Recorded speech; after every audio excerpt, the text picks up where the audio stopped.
Hello, my name is Mallory Guzman. Welcome to my presentation over the industrial relations systems in Germany. I am an online learner currently at Arkansas State University, and I'm graduating with my master's in business administration in human relations in December of 2025. So this is kind of one of my last hoorahs before I start my capstone. And I've really appreciated and learned so much from this experience. It's made me a better worker and a better communicator and an overall more secure in my job. Thank you for this experience, Dr. Kristen Braswell. And so to begin the presentation, historical development of the German labor unions. In 1846, the Prussian nobleman Joseph Maria von Radowitz prophesied that a revolutionary change was looming on the horizon. He wrote, "The next revolution will not be political. It will be a social one. No longer will it have some hollow political theory for its battle cry, but hunger against gluttony, nakedness against luxury. Before long, the political struggle will be restricted to those who have and those who have not. Property will be for the great field of battle, and the principal political questions will turn." During this decade, between the years of 1840 to 1850, it serves as a pivotal moment in the history of the German Federation, where early labor movements emerged in response to industrial revolution, sparking a revolution of protests among the suppressed working class. The German Federation was on the cusp of a golden industrial revolution in the years preceding 1848. The industrial movement profoundly impacted agriculture industry with peasant and artisan labor.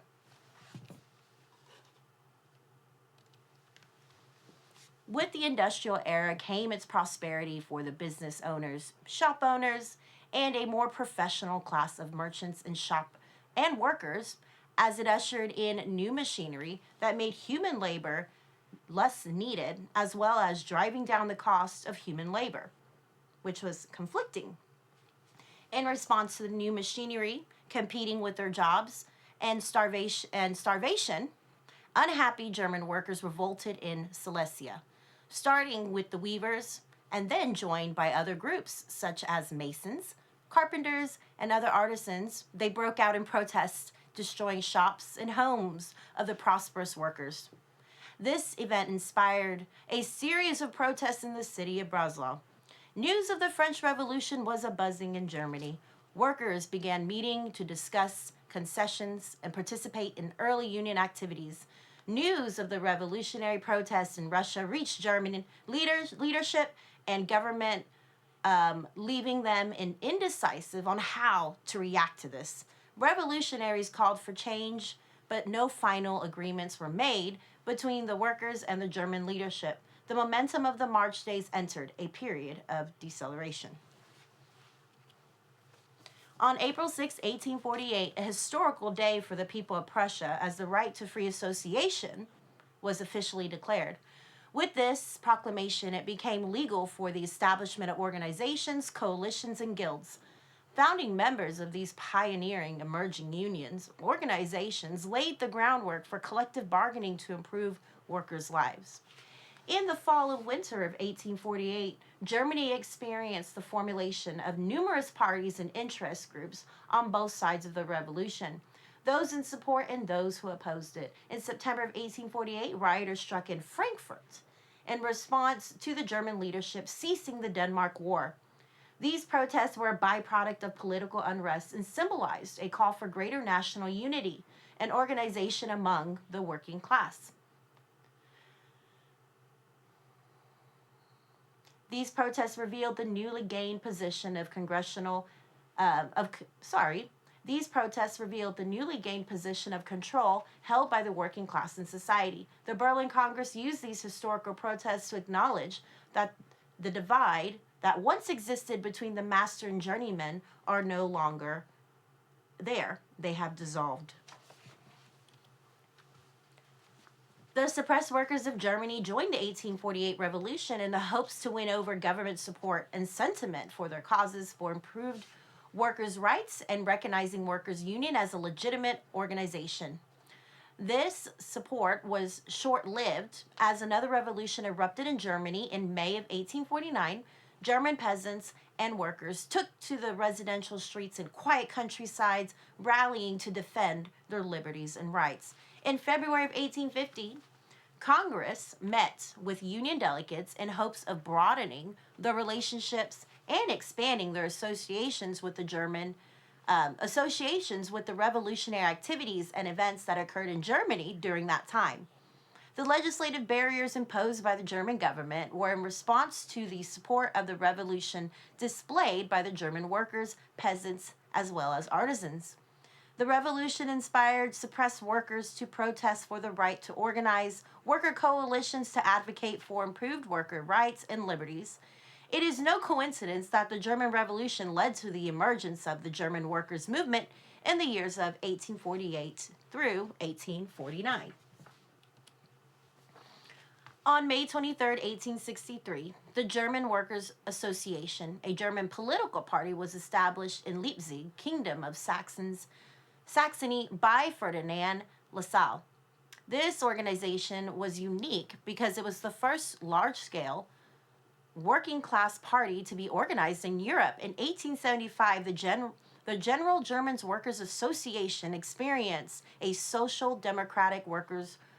In 1875, the General German Workers' Association experienced a name change when it joined forces with the Social Democratic Workers' Party of Germany to form the Socialist Workers' Party of Germany. Today, this union is known as the Social Democratic Party of Germany. So this leads us to explore next the Social Democratic Workers' Party of Germany. In the summer of August 1869, the Social Democratic Workers' Party, also known as SDAP, was co-founded by Wilhelm Liebknecht and August Bebel. This organization was a champion for socialism and the rights of workers. The SDAP called for extreme changes such as the elimination of social class privileges, economic emancipation of laborers, as well as nationwide equitable, direct, and confidential voting for all tiers of government.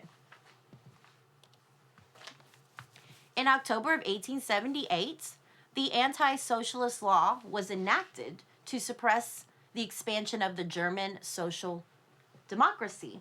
Those in opposition to this law resisted its provisions and continued to vote for and support socialist candidates. Unfortunately, in May and June of 1878, 2 assassination attempts were made against the life of Kaiser Wilhelm I. During the second assassination attempt, Wilhelm I was severely injured. German leadership Chancellor Otto von Bismarck was not happy with this, so he seized this moment as an opportunity to fiercely coordinate an anti-socialist campaign in the summer months of 1878. On October 21st, 1878, the recently elected conservative German parliament approved a law that made all social democratic unions, gatherings, and publications illegal. Even with this law in place, union parties continued to participate in election. Between 1878 and 1890, approximately 1,500 persons were in prison, accumulating to over 800 years of prison time in total.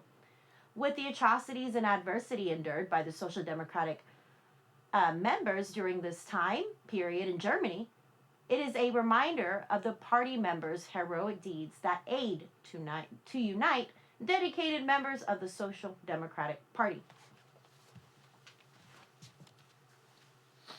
In 1904, a resurgence of union activity arose in Germany as trade unions are lawfully recognized as labor representatives. During World War I in Germany, trade unions announced they would halt protesting during wartime to support the war effort. A significant increase in female workers joined the German workforce, particularly at the beginning of World War I. Between July 1914 and July 1915, the percent of female workers increased from 160% to a whopping 234%. Even though unions aimed to prevent protests during World War I, labor problems still persisted on the shop floor, unfortunately. The passage of the Auxiliary Service Law did not do much to help in resolving the war-induced shop floor issues. but it did lead to an official nationwide recognition of labor unions as bargaining units. In 1919, the Weimar Constitution was passed in Germany. Article 123 gives all Germans the right to assemble and to peacefully protest without giving prior notice.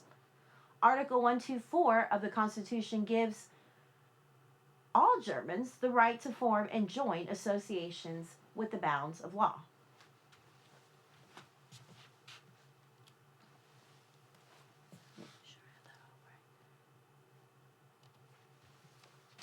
In 1933, in Nazi-controlled Germany, Hitler eliminated and banned, they're not allowed, all independent labor unions and established the German Labor Front, a state-sponsored and controlled association. Hitler despised the power trade unions had over workers. He feared that trade unions had more power and sway over the workers than he did. On May 2nd, 1933, Hitler ordered police units to seize trade unions' central offices and arrest union leaders and officials. In addition, trade union financial reserves were confiscated. At the close of World War II, Germany was divided into 4 zones occupied by Britain, the United States, the Soviet Union, and France. In 1947, the zones occupied by Britain and the United States created the Bizone by entering an economic partnership, but remained as autonomous political entities. In 1949, the 4 zones combined to form the Federal Republic of Germany in the west and the German Democratic Republic in the east. In West Germany, strong trade unions were reestablished.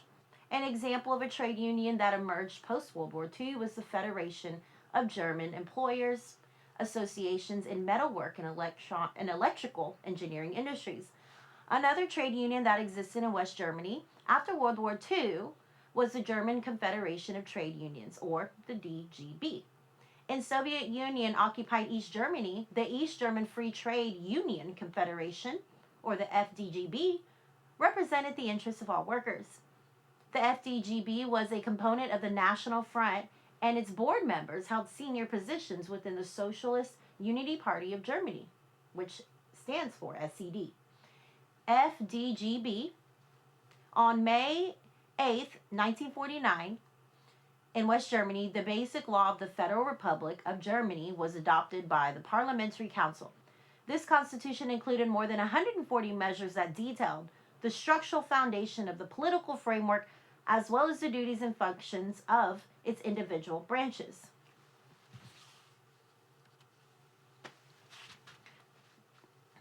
Historical development of labor unions continued. Just checking my...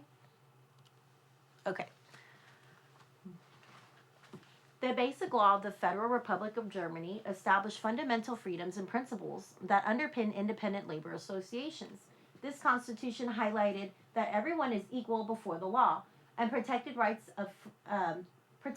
to freedom of speech as well as the right to life and personal security. With this law, individual groups such as trade unions were protected, guaranteeing their involvement in the political process and supporting their priorities and interests. On October 12, 1949, the German Trade Union Confederation, or the DGB, was established in Munich in West Germany. The German Trade Union Confederation represented 16 labor unions total. Between the 1950s and 60s in Germany, some major notable achievements by the Metalworkers Union were done. These included supporting the push for co-decision rights in the 1950s, and they fought for increased wages in the 1960s, and in the 1980s pushed for a 35-hour work week. If collective bargaining failed, the activist unions showed a higher propensity to strike. Activist unions had been vigorously advocating for wage leveling for workers in the east and west of Germany. These efforts led to a massive metalworkers strike in May of 1993 in East Germany. The push to reunify Germany began with the fall of the Berlin Wall in 1989 on October 3rd. 1990, the division between East and West Germany is dissolved, and Germany is once again reunified. Following the German reunification, West Germany labor unions moved to East Germany, expanding their influence and gaining more members. Consequently, trade union membership expanded to over 13.7 million members by 1991. In the 21st century Germany, the German Confederation of Trade Unions, the DGB, is one of the largest trade unions in Germany, representing over millions of workers. The DGB supports 8 individuals in labor unions. In sum, for over 2 centuries, the history and evolution of German trade unions have experienced growth, repression, adaptation, and revival influenced from changes in political regimes, social movements, as well as economic expansion. Current labor legislation governing union management relations in Germany. The Grundgesetz, or the German Constitution, lays out the legal foundations for the formation of the function of German labor unions. And Article 9 of 3, it grants the right to form associations to safeguard and improve working and economic conditions shall be guaranteed to every individual and to every occupation and profession. In quotes. There is no law in Germany that governs how unions are organized and function. Courts have ruled that unions must possess the ability to negotiate in order to participate in the collective bargaining process. German union density, number of unionized members, as well as industries. As of 2024, 60% of employed Germans are members of a labor union, with the majority being members of the DGB. Within the DGB, autonomous unions like the IG Metall and Verdi operate independently and hold significant influence. The DGB seeks to include workers from all industries and backgrounds. At the end of 2023, the 8 unions of the DGB had a total of 5.6 million members. The DGB has competitors such as the DBB, with more than 1.3 million participating members. Another union, the Christian Confederation, or the CGB, has roughly 280,000 active members. Autonomous unions such as the Marburger Bund, the UFO, and the GEF operate to represent members within particular professions such as hospitals, which include physicians, flight attendants, and air traffic controllers. Since the reunification of Germany in 1990, enrollment in trade union membership has seen a sharp decline. Since 1991, the DGB lost half of its membership, with the biggest drop occurring between 1991 to 2001, with a loss of 3.9 million members. From 2011 to 2023, membership has continued, unfortunately, to decline by 8% to 5.67 million members.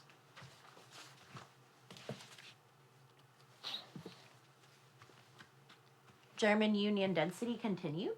From 2010 to 2018, members in DDB increased by 3.2%, with roughly 1.2 million members. The Marburger Bund Physicians Association has seen a rise in membership, with close to 141,000 reported members in 2024. Membership in trade unions is significant, higher among manual and manufacturing workers in public sector, while trade union membership is weaker among workers in the private sector. So trade union membership is higher in the public sector, while it's lower or weaker in that private sector. Women account for only a third of union memberships in the DGB and the DBB. Although women make up about half of the German workforce at 48%, they are underrepresented in unions. In 2023, 34.1% of DGB union members were women, and 32.4% of DBB's participating members were women. Major labor unions and their policies in Germany. There are 3 major trade unions in Germany. They include the German Confederations of Trade Unions, the DGB, and they include autonomous unions such as the IG Metall and Verdi. The DGB is a union that collectively bargains for white-collared workforces and government workers. Some of their major policies are centered around fair pay and improved workplace conditions. Additionally, In collaboration with the German government, the DGB led the development of the Federal Collective Agreement Act in Germany.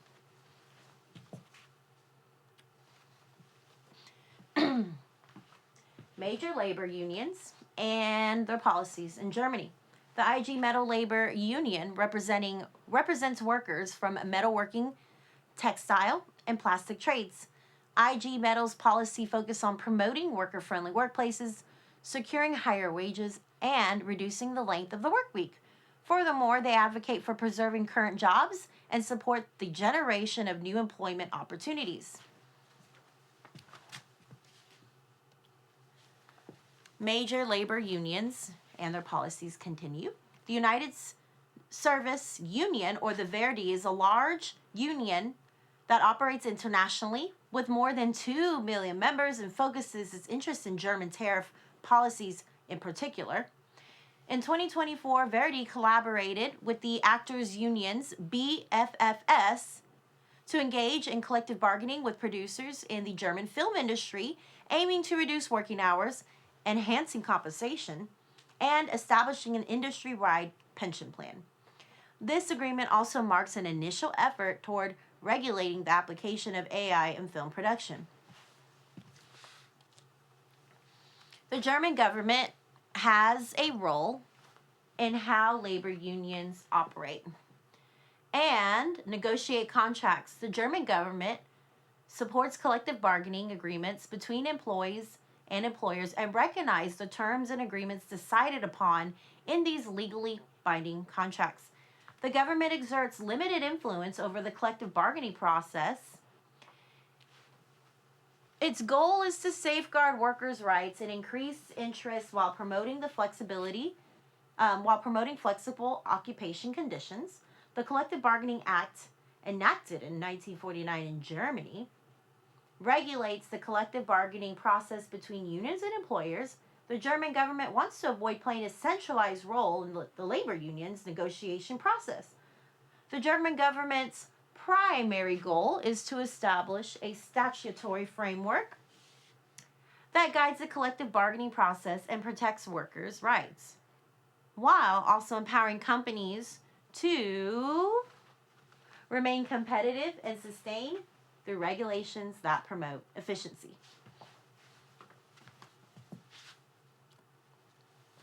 Impact of globalization on union management relations in Germany. With the rise of global competition in the marketplace, trade unions and employers are supported by the German government to collectively bargain for better employment rights, wages, and working conditions, while businesses can stay competitive and maintain their financial position in an ever-changing dynamic market. For firms and employees to thrive in Germany, the marketplace pressures unions and businesses to create flexible agreements that allow for equal balance of equity and voice for employees as well as efficiency for businesses. The competitive global economy forces unions and employers to work together to create agreements and policies that ensure workers are cared for and businesses are thriving. As German companies expand their operations to global markets, the bargaining landscape becomes more complex and ever-changing, and thus more difficult to navigate. Unions and employers must develop flexible agreements and adaptable policies that effectively protect workers' rights amid the evolving and competitive global environment. With the pressures of a competitive and dynamic market, German industries and unions must stay proactive and responsive to ensure that both employees and employer businesses thrive. Here are the references, as well as more references. Thank you for listening to my presentation. There may have been some hiccups and things, but I really appreciate this moment to do this research as well as this class. I am a changed person with this class, and I really, appreciate everything you've done for us here. Thank you for your time.